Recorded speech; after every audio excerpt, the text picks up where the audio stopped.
महाराष्ट्राचे नेते खूप कमी आहेत, त्यामुळे त्यांना केंद्रातले नेते प्रचारासाठी आणावं लागलं। असं आहे की निवडणुकीच्या काळात आरोप प्रत्यारोप होत राहतात। दानवेंच्या या वक्तव्याला मी फारसं महत्त्व देत नाही।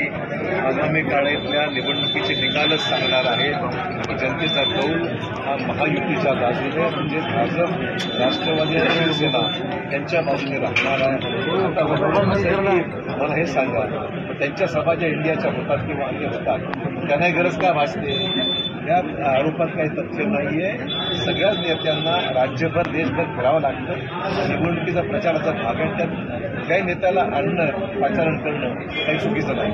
आज शिवतीर्थावरती राज ठाकरे यांनी सभा पार पडत आहे, संपूर्ण महाराष्ट्राचं लक्ष त्यांच्या सभेकडे लागले। निश्चित मला वाटतं मधल्या काळात ते अमित शहा साहेबांना भेटले होते।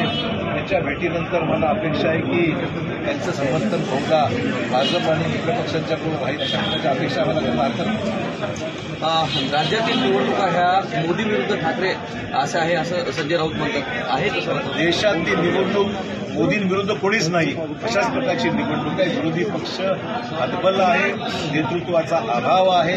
महाराष्ट्रातल्या जागा वाटप जर ते पाहिल्या तर काँग्रेसला फक्त 17 जागा, एवढी केविलवाणी परिस्थिती काँग्रेसची कधी झाली नव्हती।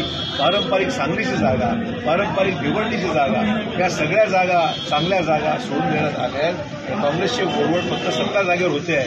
याचा अर्थच असा आहे की नेतृत्व महाराष्ट्रात किती कमकुवत आहे हे स्पष्ट होतं। सांगलीच्या जागेवर असं वाटतं का की काँग्रेस त्या ठिकाणी कमकुवत पडली? त्यांचं काँग्रेस कमकुवत नव्हती त्या ठिकाणी, काँग्रेसचं नेतृत्व आज राज्यामध्ये ते कमकुवत त्याचा परिणाम आहे। त्यांना ज्या पद्धतीनं आरोप करण्यात आलेला होता की एकनाथ खडसे हे भिजलेला दिवा आहेत आणि आज त्या भिजलेल्या दिवाला भाजपमध्ये घेण्यासाठी तयारी दाखवली। राजकारणामध्ये कोणी भिजत नाही आणि कोणी लागत नाही। राजकारणामध्ये जनता ज्याच्या मागे तिचा दिवा पाहतो। एबीपी माझा, उघडा डोळे बघा नीट।